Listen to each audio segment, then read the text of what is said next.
warahmatullahi wabarakatuh. Alhamdulillahirabbil alamin. Mudah-mudahan kita selalu istiqomah.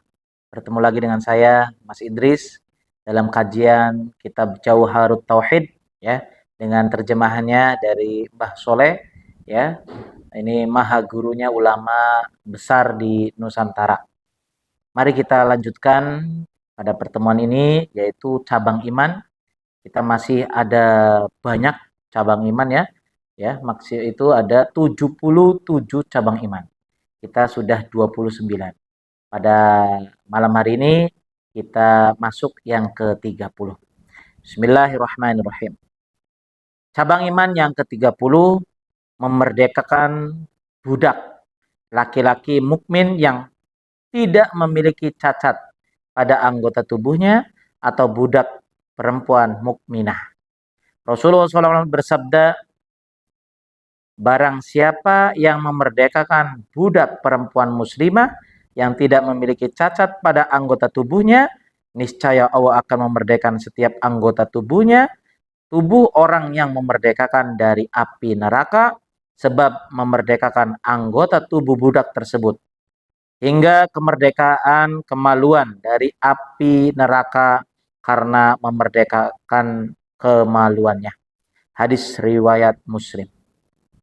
Maksudnya, semua bentuk maksiat dari anggota tubuh orang yang memerdekakan akan diampuni oleh Allah dan akan dimerdekakan atau dibebaskan dari siksa api neraka karena memerdekakan budak laki-laki atau perempuan.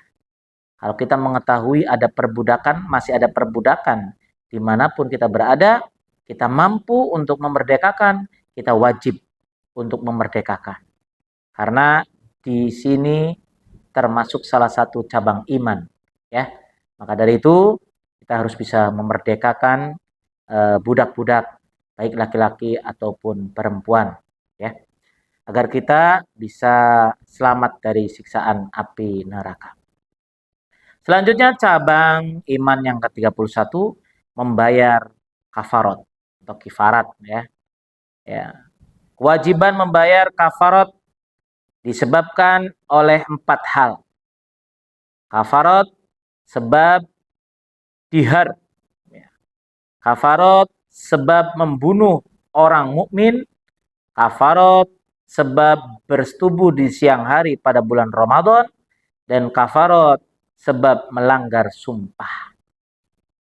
Dihar adalah menyamakan anggota-anggota badan tertentu dari istri yang belum tertalak dengan mahramnya. Hati-hati. Jangan menyamakan anggota tubuh istri kita atau suami kita ya dengan anggota tubuh mahram ya, dengan mahram kita ya. Itu kena bayar kifarat. Kalau kita membunuh seperti di Arab akan dihukum dibunuh juga, dipancung. Ya, namanya kisos. Ya, kalau bersetubuh di siang hari pada bulan Ramadan itu 3 bulan berturut-turut harus puasa. Tidak boleh batal sama sekali, ya. Selanjutnya cabang iman yang ke-32. Menepati janji. Allah Subhanahu wa taala berfirman, ya ayyuhalladzina amanu aufu bil uqud. Yang artinya, hai orang-orang yang beriman, penuhilah akad-akad perjanjian itu. Quran surat Al-Maidah ayat 1. Ya. Awas.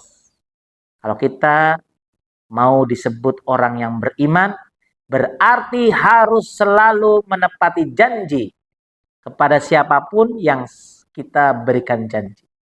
Awas, janji adalah hutang yang harus ditepati. Jangan sampai kita mengingkari janji, jangan sampai kita menjadi pengkhianat. Hati-hati, kita sudah melaksanakan pemilu. Banyak janji-janjinya harus ditepati. Ya, jangan sampai tidak sama sekali ditepati. Harus ditepati, walaupun bertahap. Itu boleh. Tapi kalau tidak ditepati sama sekali, hati-hati. Berarti kita masih belum beriman pada Allah Subhanahu wa taala. Selanjutnya, cabang iman yang ke-33 yaitu mensyukuri segala nikmat dari Allah Subhanahu wa taala. Pemirsa The Ambyar, kita itu semua dari ujung kaki sampai ujung kepala itu adalah nikmat yang besar. Ya, yang diberikan oleh Allah Subhanahu wa taala ya, dari lahir ya sampai besar sekarang kita harus mensyukuri nikmat yang diberikan oleh Allah Subhanahu wa taala. Allah Subhanahu wa taala berfirman washkuruli wala takfurun, yang artinya dan bersyukurlah kepadaku dan janganlah engkau mengingkari nikmatku. Bersyukur pada hakikatnya adalah kita harus mempergunakan semua kenikmatan yang diberikan oleh Allah Subhanahu wa taala untuk ibadah kepada Allah. Sudah jelas ya ayatnya Az-Zuriyat ayat 56, wa ma khalaqtul jinna wal insa illa liya'budun. Tidakkah aku ciptakan jin dan manusia melainkan untuk beribadah kepadaku.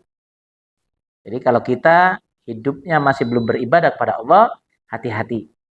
Ya, kita masih terlena dalam godaan setan atau mengikuti hawa nafsu. Selanjutnya syukur adalah merasa dan mengakui dalam hati bahwa nikmat-nikmat yang ada merupakan pemberian dari Allah Subhanahu wa taala, kemudian menggunakan nikmat tersebut untuk melakukan ketaatan kepada Allah. Ada pula yang berpendapat bahwa syukur adalah memandang Allah sebagai pemberi nikmat tanpa melihat nikmat yang diberikan. Maksudnya merasa bahagia karena zat yang memberikan nikmat, bukan karena nikmatnya, tapi karena Allah. Kita senang, kita bahagia, kita itu diberikan nikmat itu karena Allah. Ya, lihatnya Allah memberikan nikmat, bukan karena nikmatnya, tapi karena Allah. Rasulullah SAW bersabda, ada 4 perkara bila di dalam diri seseorang terdapat 4 perkara tersebut, maka keislamannya telah sempurna, sekalipun ada kesalahan dari ujung rambut sampai ujung kakinya. Ya, 4 perkara tersebut adalah berlaku jujur antara dia dengan Tuhannya dan antara dia dengan makhluknya. Kita harus jujur. Jujur itu hebat. Ya. Bohong itu dosa. Itu udah patokan itu aja deh. Ringan, tapi maknanya besar. Ya, kita harus jadi orang yang jujur. Insya Allah akan selamat dunia dan akhirat. Selanjutnya, yang kedua, bersyukur kepada Allah. Udah dari ujung kaki sampai ujung rambut sampai yang kita miliki semuanya itu datang dari Allah. Bukan karena kita hebat, bukan karena kita kuat, bukan karena kita pintar, tapi semuanya karena Allah mempermudah jalannya. Ya, seperti itu. Seperti saya bisa mengisi setiap Rabu malam Kamis.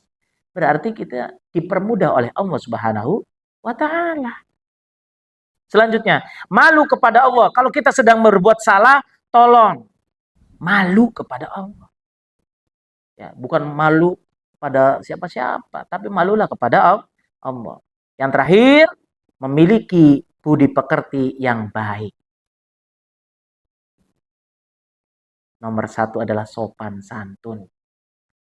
Jaga 5S. Sapa, salam, senyum, sopan santun. Ya, tolong. Dimanapun berada, kapanpun, dimanapun, ayo tingkatkan 5S. Ya.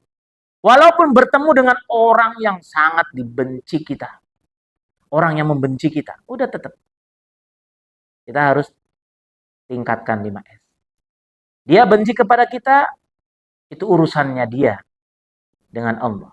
Udah kita harus selalu berbuat baik seperti itu. Nikmat terbesar adalah nikmat iman dan Islam. Udah, kita harus bersyukur kepada Allah, kita masih diberikan nikmat yang sangat besar, yaitu memiliki keimanan dan keislaman oleh Allah Subhanahu wa taala. Orang yang tidak mau bersyukur keduanya dikhawatirkan akan dicabut keislamannya dan keimanannya saat tiba ajalnya. Tolong mari kita bersyukur kepada Allah Subhanahu wa taala agar kita nanti kalau ajal mendatang masih memiliki iman kepada Allah Subhanahu wa taala. Cukup sekian. Wabillahi taufiq wal hidayah. Wassalamualaikum warahmatullahi wabarakatuh.